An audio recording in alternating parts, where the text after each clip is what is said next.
Cabildeo presenta Informe Especial con Amalia Pando.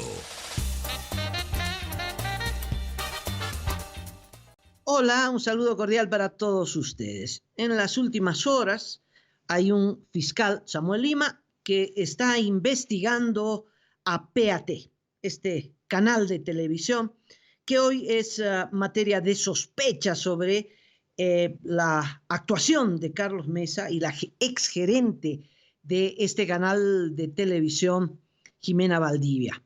El fiscal Samuel Lima tenía que investigar y admitió la demanda de la exgerente de PAT, Jimena Valdivia, contra Teresa Morales, que es responsable de la unidad de investigación financiera. ¿Por qué? Porque Teresa Morales es la única que tiene la autoridad de pedirle a los bancos todos los depósitos habidos y por haber, todo aquello que le inquieta a Teresa Morales le pide a los bancos y los bancos tienen la obligación de informarle. Entonces, unos depósitos de hace 16 años ahora son materia de sospecha. Y a raíz de eso, porque esta información confidencial llegó a manos de Emilio Martínez, un uruguayo que no sabemos cómo y por qué y para qué llegó al país, pero sí sabemos que es un hombre pagado por Sánchez de Lozada, Sánchez Berzaín. Hay fotografías de cómo le auspicia sus libros, etcétera, etcétera. Y entonces este señor publicó en un libro, lanzando una acusación con Carlos Mesa, y a raíz de la utilización de esta información que es confidencial, la señora Valdivia presentó una acusación contra Teresa Morales y este señor Emilio Martínez. Y el fiscal admitió esa demanda y citó a Jimena Valdivia para que ratifique su denuncia. Y en vez de ratificar su denuncia, al concluir esta declaración, el fiscal Saúl Lima dijo que ya había suficientes elementos de convicción para procesar a la señora Jimena Valdivia de la legitimación de ganancia ilícita. Pero no era que ella era la acusadora. Sí, ella era la acusadora, pero salió acusada de la audiencia. Bueno, eso solo puede pasar en nuestro país. Es que el fiscal Saúl Lima ha recibido esa instrucción del gobierno. Samuel Lima, perdón, no Saúl, sino Samuel Lima, corrijo, está encargado de esta actuación que obviamente tiene un objetivo electoral, pero más que evidente. Samuel Lima es un fiel seguidor de las instrucciones del gobierno, especialmente desde que el propio gobierno lo puso entre las cuerdas y anunció que lo iban a procesar y lo iban a despedir de la fiscalía, y desde entonces se porta bien con el gobierno y hace todo lo que el gobierno quiere. Pues, ¿quién es este fiscal? Bueno, le cuento que este fiscal liberó a un colombiano que se llamaba Ancísar Guillén Rincón.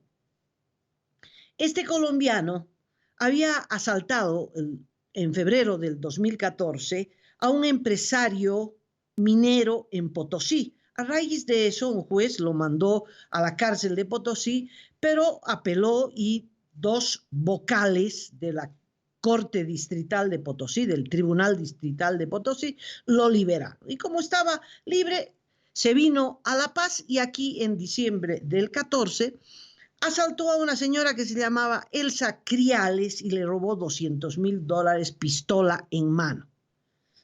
A raíz de esto llegó pues el caso, detenido, identificado por la víctima, además se le cayó un celular y fruto de la investigación del celular se dio con él, es decir, habían todas las pruebas.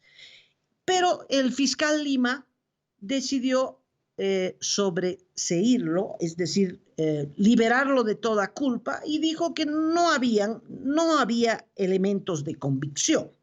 Y por lo tanto, el colombiano Guillén Rincón estaba otra vez en las calles y poquito después encabezó un secuestro a la hija de una empresaria acá en La Paz, y cuando iba a pagar, habían pedido $2 millones, pero la entrega del dinero era de un poquito más de $700.000, y cuando estaban entregando el dinero, la familia de la chica secuestrada, a esta banda de atracadores, esto ocurría en Alto Brajes, pues cayó la policía y otra vez lo agarraron al bandido colombiano Ancísar Guillén Rincón, que había sido liberado por el fiscal Samuel Lima. Para entonces, pues, el fiscal general Guerrero había anunciado que lo iban a investigar, suspender y procesar, pero nada de eso ocurrió. A partir de entonces, este fiscal aquí en La Paz, pues, hace exactamente lo que el gobierno quiere, y si se movería 1 centímetro de la instrucción, le sacan el prontuario y la amenaza de ser investigado y procesado. Bueno, es pues este fiscal el que ahora está encargado de investigar PAT.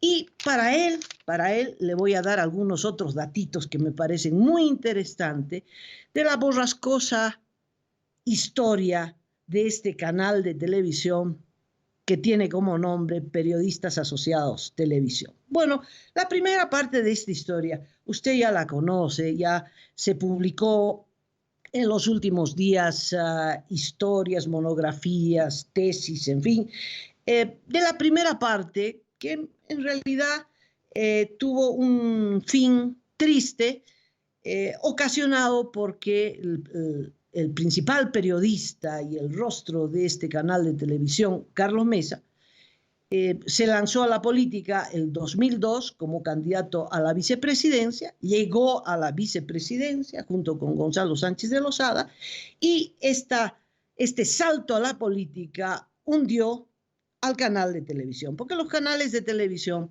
para ser exitosos, por lo menos antes, necesitaban de una independencia política. Esa independencia política les daba la credibilidad, y la credibilidad es el mayor capital que puede tener un periodista y un medio de comunicación. Entonces, ya para el 2003, PAT había perdido pues su imparcialidad, y para el 2007 estaba en el naufragio. Entonces, el 2007, Carlos Mesa decide vender las acciones, y aquí viene la historia interesante. Aquí viene la historia borrascosa de PAT, esta que el Estado boliviano tiene que investigar. No sé si le da el cuero al fiscal Lima para hacer esto, no está en las instrucciones del gobierno, pero esto es lo que verdaderamente se tiene que investigar. Bueno, PAT terminó en manos del empresario Dager de Santa Cruz. Dager, un empresario conocido, importante de Santa Cruz, socio de Roca en el manejo de Aerosur. Más que en el manejo de Aerosur, Dager, se dice, era el proveedor de los aviones a Aerosur. No sé si era el dueño absoluto de los aviones, pero eso es lo que figuraba. Pero la actividad central de Dager era de importador. Era distribuidor mayorista de productos electrodomésticos en el país, y tenía otro tipo de actividades también. Y Dager compró PAT. Versiones de prensa, y además basándome en el estudio que hizo, y está impreso, señor fiscal, está impreso, el estudio de Raúl Peñaranda, el libro que se llama Control Remoto, ya está en la 7ª, 8ª edición de este libro, se lo voy a mandar. Dager invirtió, no sé cuánto habrá pagado por PAT, pero PAT estaba ya venido a menos, Tanto así que dice Dager que habría invertido casi 7 millones de dólares en renovar equipos, en instalar un gran estudio de televisión en Santa Cruz, porque PAT, que tenía asiento en La Paz, con Dager se trasladó hacia Santa Cruz y en La Paz quedó una corresponsalía. En Santa Cruz hicieron este gran estudio en una vieja, no sé si tan vieja discoteca, pero era una discoteca de un narcotraficante famosísimo, Meco Domínguez. Le incautaron esa discoteca y de alguna forma Dager se compró la discoteca y ahí se levantó PAT. Lo cierto es que repuntó, con Dager repuntó PAT, renovaron equipos, otra orientación periodística, en fin. Cuando esto ocurrió en el 2007, poquito después, ya cuando Roca, el dueño de Aerosur, estaba perseguido y tuvo que abandonar el país y le expropiaron lo que expropiaron, procesaron a la mamá que tenía como 80 años, al hijo, etcétera, etcétera. El gobierno, el vicepresidente Álvaro García Linera, con el ministro de Comunicaciones de entonces, Iván Canelas, y con Jaime Iturri, que ya pisaba fuerte en ATV, le piden a Dager que les venda PAT, entre otras cosas para tener influencia política en Santa Cruz. Y Dager, que había invertido casi 7 millones de dólares, además de haberle pagado a los viejos dueños por PAT, recibió una oferta de 2,5 millones de dólares. No compensaba, pero para nada, el monto que Dager había invertido. Y entonces no quería vender, hasta que lo regaló. Resulta que transfirió PAT sin haber recibido un peso. ¿Qué pasó? Se mencionan 2 reuniones, hay testigos de 2 reuniones. Una reunión en una suite del Hotel Los Tajivos, en la que participa personalmente Álvaro García Linera. Está Jaime Iturri, por un lado, y por el otro lado está Dager, Sergio Weiss, que manejaba PAT, y un abogado de esta parte, en la que se les dice que tienen que vender, que no tienen otra salida que vender. Y después hay otra reunión en Buenos Aires, en la que a Dager le dice, le plantea las cosas claritas: si no transfieres PAT, tu hijo Edmond va a ser investigado y va a ser encarcelado. El gobierno recabó datos, impuestos, importaciones. El hijo de Dager tenía una casa de cambios, no sé si la sigue teniendo, una casa de cambios en Santa Cruz. Bueno, qué dinero maneja, qué dinero no maneja, etcétera, etcétera, etcétera. También era la época en la que estaba muy, muy, muy fresquita el caso terrorismo, y se mostró la actividad del gobierno a través de sus fiscales y de sus jueces, una actitud sin el mínimo de piedad. Cuando lo agarran uno y lo meten a la cárcel, no lo sueltan más. Y Dager entendió que si no aflojaba PAT, pues las consecuencias para su familia hubiesen sido desastrosas. Lo concreto es que no hay un registro legal de una transferencia económica, de un cheque que hubiera salido de algún bolsillo y que hubiera entrado al bolsillo de la familia Dager. No hay registro ni por ningún lado. Y eso es lo que tiene que investigar el fiscal Lima. ¿Cómo puede ser que un canal de televisión que está entre los 7, 8, 9 millones de dólares resulta que hay una transferencia de propiedad sin que hubiera una transferencia económica. Entonces, esta versión, porque hay testigos de estas reuniones, etcétera, etcétera, de que esta transferencia se hizo fruto de un hecho delincuencial, que es la extorsión. Si no me firmas, tu hijo va a la cárcel, parece sostenible, porque no hay ningún registro de transferencia económica. La extorsión es un delito muy grave, muy grave. No sería la primera vez, ni creo que la última, en que el gobierno ejercitó estas presiones, a veces directas como esta, con la propia presencia del vicepresidente Álvaro García Linera, pues negociando directamente la venta de este canal de televisión. A veces no es tan frontal, a veces hay un equipo de inspectores de impuestos nacionales o de inspectores del Ministerio del Trabajo que hacen esta labor, ¿no?, amedrentadora, que tiene un objetivo, que es que transfieran la propiedad. Bueno, en todo caso, esto es lo que pasó con PAT. Pero, ¿quién recibió? ¿Quién aparece como dueño de PAT? Esto es interesante.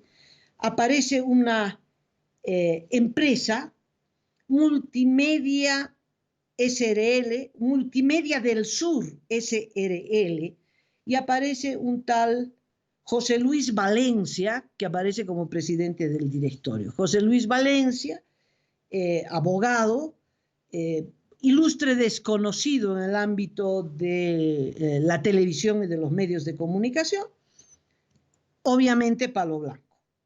Habrá que citar al señor cómo es que se hizo dueño de PAT, cuánto pagó, de dónde sacó la plata, etcétera, y verán que no hay registro de dinero. Fue a pura presión, a puro pulso.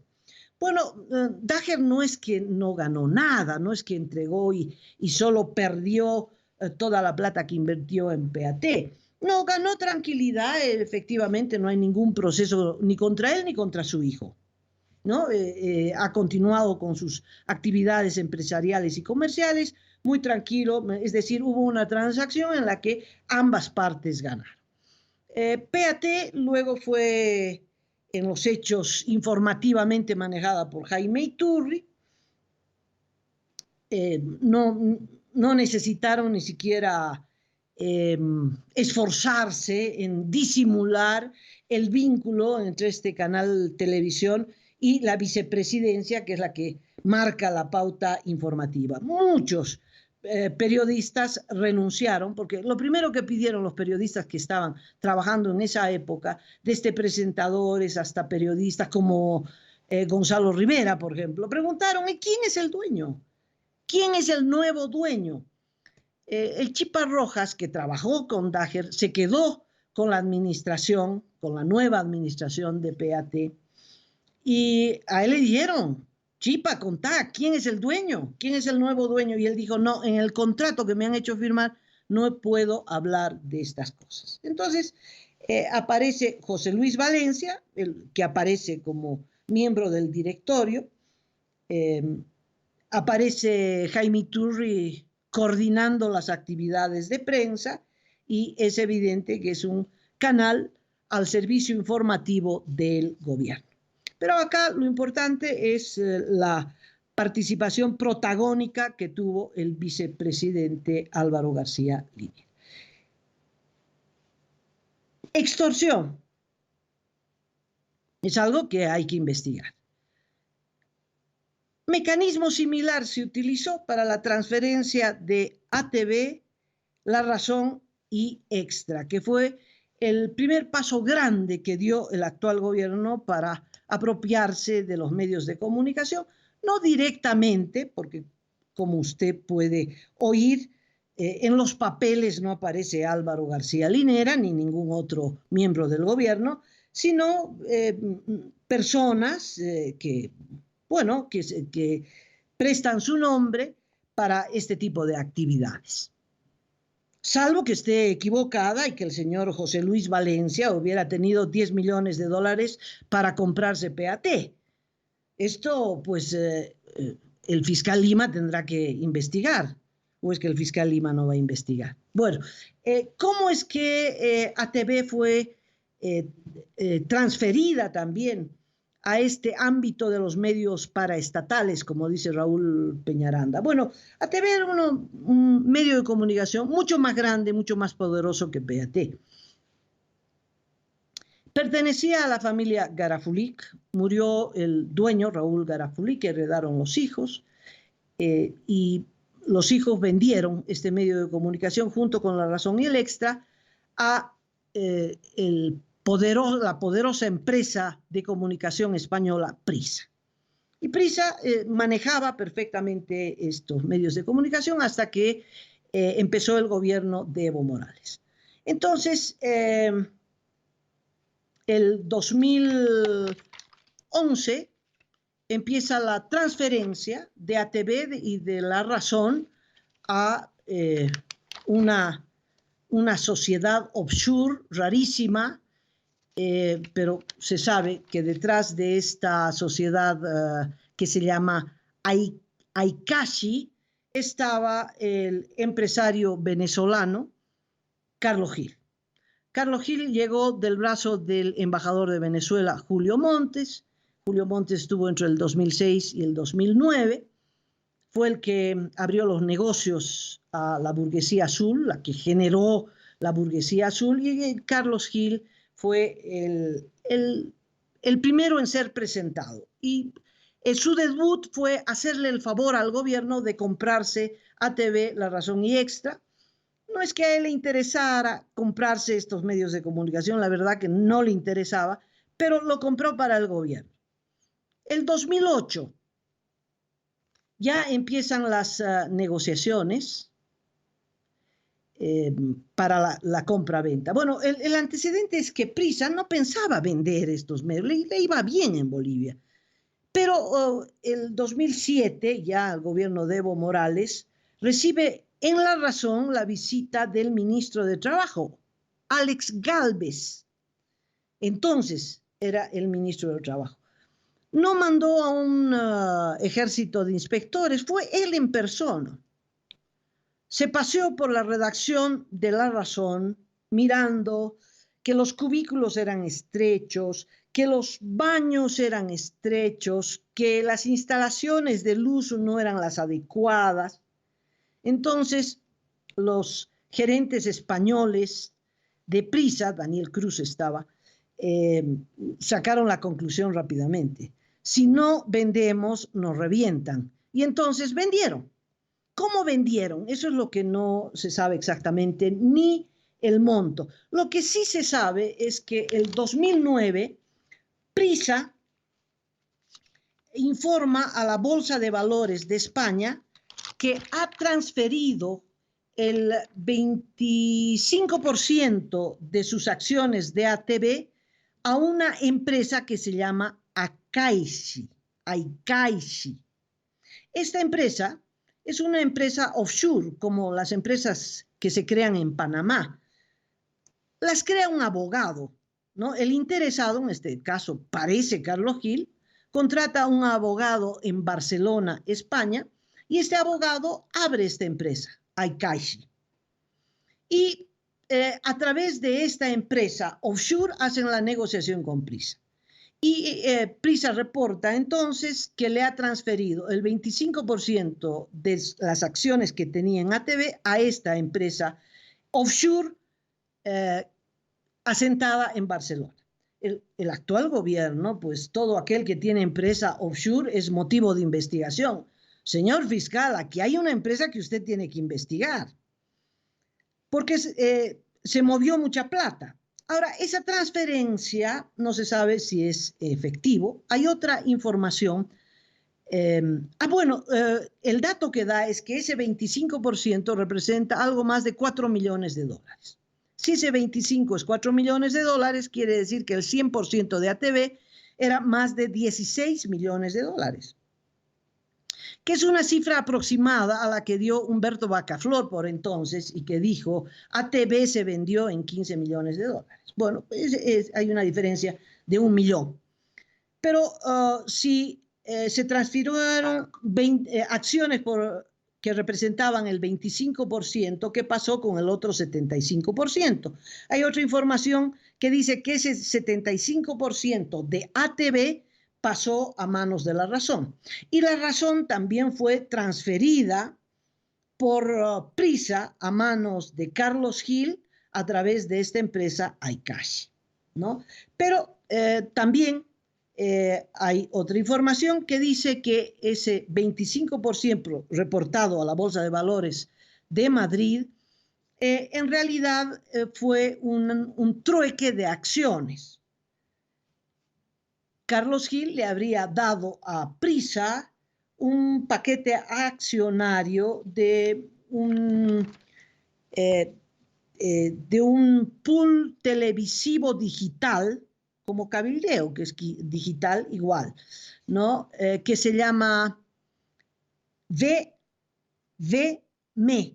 que funciona en varios estados, que se difunde en todo Estados Unidos, que es una red televisiva hispana en la que Carlos Gil tenía acciones. Entonces se informa que Carlos Gil le cedió ese paquete accionario a Prisa, porque hay un reporte del 2012 que dice Prisa tiene el 12% de VME. Entonces, Carlos Gil le habría dado este paquete accionario. No quiero enredarle a usted porque ellos hacen estos enredos, ¿no? Abren estas empresas offshore, luego transfieren acciones, intercambio de acciones por acciones, no se sabe cuál es la movida financiera en efectivo. Lo concreto es que Carlos Gil apareció como dueño, formalmente como dueño de ATV y La Razón y Extra de Yapa, dos hasta entonces poderosos medios de comunicación, que el momento en que se da la transacción, ATV y La Razón pasan a ser periódicos oficialistas sin decoro alguno. ATV pasa a ser controlado por Jaime Iturri y en La Razón el propio vicepresidente es el que designa a los directores. Hay una negociación, inclusive se invitó a Raúl Peñaranda, Carlos Gil invita a Raúl Peñaranda, pero le dice, se va a alinear con la política del gobierno.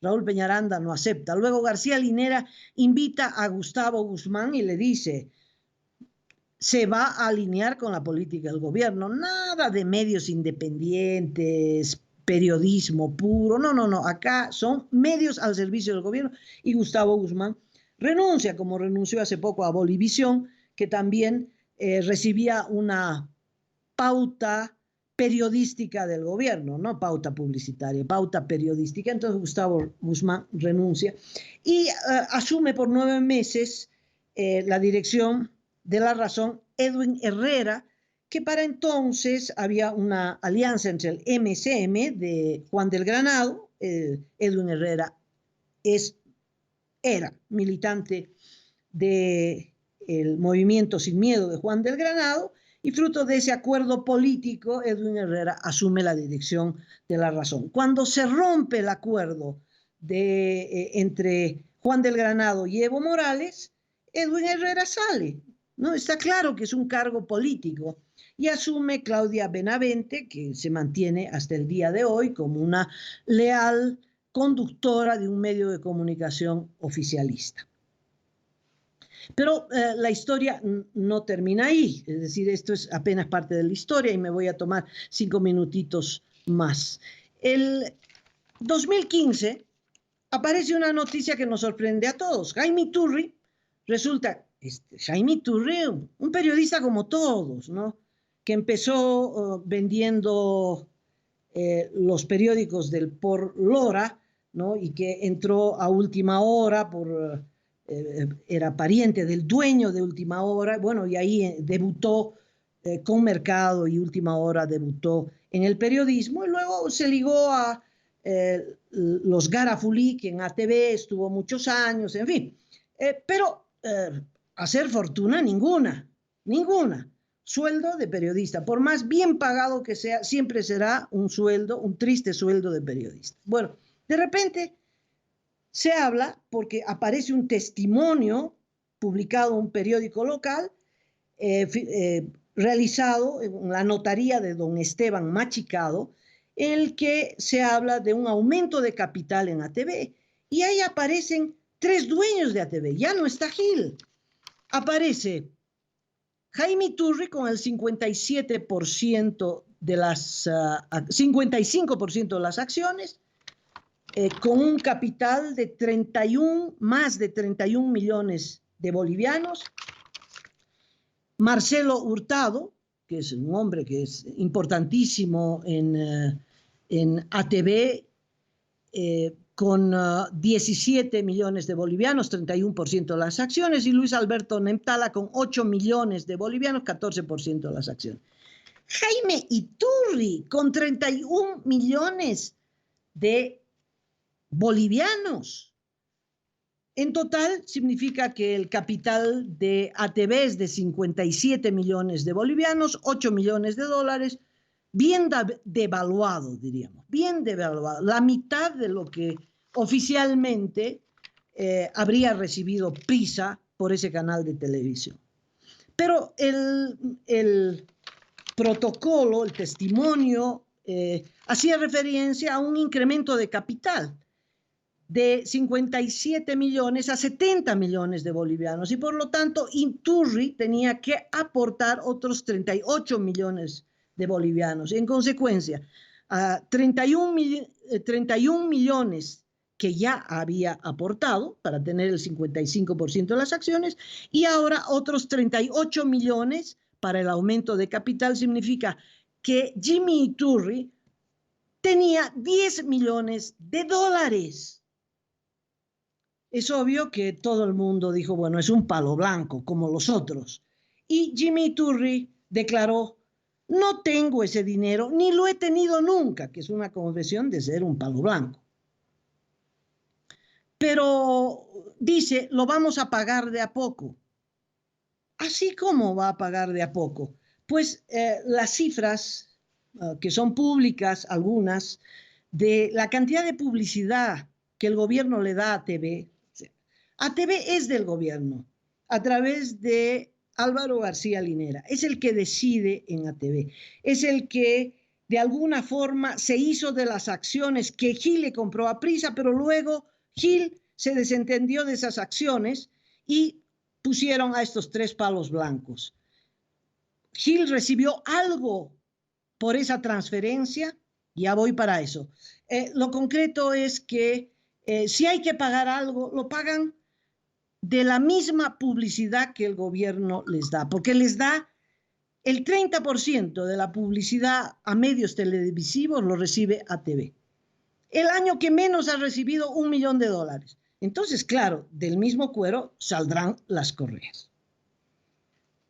Gil nunca apareció como dueño ni interesado de estos medios de comunicación. Hay un reporte del 2013 que dice que Gil visitó, recorrió la redacción de La Razón, el brazo de su directora Claudia Benavente. O sea, ¿no?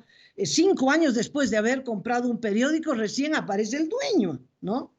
En realidad, lo que parece que pasó es que Gil compró estos medios para el gobierno y se los transfirió gratuitamente a cambio de que el gobierno le permita hacerse de los ferrocarriles de Bolivia. Sí, el 2014, Carlos Gil se hace del 50% de la red ferroviaria oriental y un año después de la red ferroviaria andina. El otro 50% lo manejan las AFPs, que es como decir nadie, ¿no? Entonces, Carlos Gil se hace dueño de los ferrocarriles. Y eso era lo que le interesaba. Carlos Gil entra con Volapié, es dueño de los ferrocarriles capitalizados. El gobierno no piensa nacionalizar. Los que capitalizaron le vendieron a Gil Es posible que también hubo esta presión, ¿no?, para que vendan sus acciones. Lo cierto es que Gil, ahí sí es el presidente del directorio. Tuvo como síndico a Walker San Miguel, para que usted vea el vínculo político. San Miguel fue ministro de Defensa entre el 2006 y el 2010 y fue cónsul de Bolivia en Chile hasta el 11. De tal modo que, bueno, más gobierno vinculado, imposible. Y luego Carlos Gil será el de las obras civiles del teleférico en La Paz. Carlos Gil es el de la idea del tren bioceánico y tendrá a Evo Morales como su hombre para hacer el lobby con los países vecinos, viajes al Brasil, viajes a Lima, reuniones bilaterales de gabinete para promocionar el tren bioceánico. Bueno, ¿quién era el que estaba detrás del tren bioceánico? Carlos Gil. No le resultó, pero le resultaron otras cositas. En todo caso, la historia de ATV, de La Razón y de PAT tienen un común denominador. Llegaron por vías poco transparentes, por decirlo suavemente, poco transparentes a manos de personas que no tenían plata ni capital para comprar semejantes medios de comunicación, pero que se hicieron de esos medios de comunicación y que ahora objetivamente están al servicio del gobierno. Señor fiscal Lima, tiene material para investigar y para sacar la conclusión de que hay materia importante de investigación y justiciable. Muchas gracias a todos. Con otro informe estaré mañana. Cabildeo presentó Informe Especial con Amalia Pando.